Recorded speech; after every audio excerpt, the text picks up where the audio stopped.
bit off the subject matter, but do you see in the next, in my reading, that there seems to be now charters that just specialize in dyslexia, just specialize in autism, and sort of specialize schools in that nature? Do you see that as a benefit that comes out of this education reform that you will see, in which I guess a friend of mine gave me this example. Right now, if I had to have a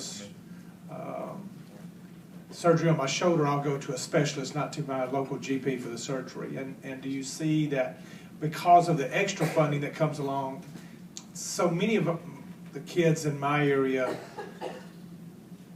you're right, they don't, Stafford's right, their only choice is to go to litigate, and that is no choice. I mean, they're really, the needs are not being met at all. And so do we see that in this whole, with charters and stuff like that, maybe some specializations that would, I know we both know 2 or 3 different private schools and maybe charters that have dyslexia. Seems to be getting to be more and more prevalent. Do you see that in this whole, where we're headed over these next few years?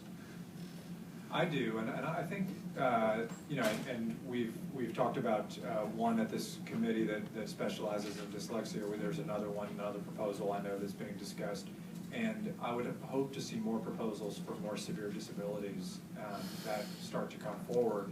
It is extremely difficult to fund a school, for example, that specializes in children with autism, for example, but it's being done in other parts of the country, and we should certainly try to do it here. I do think it requires looking at funding weights and ultimately, can you support that kind of school?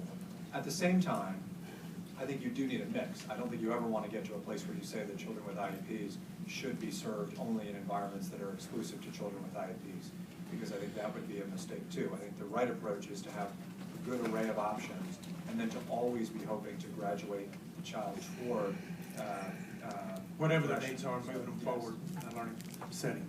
Thank you. Senator Clater.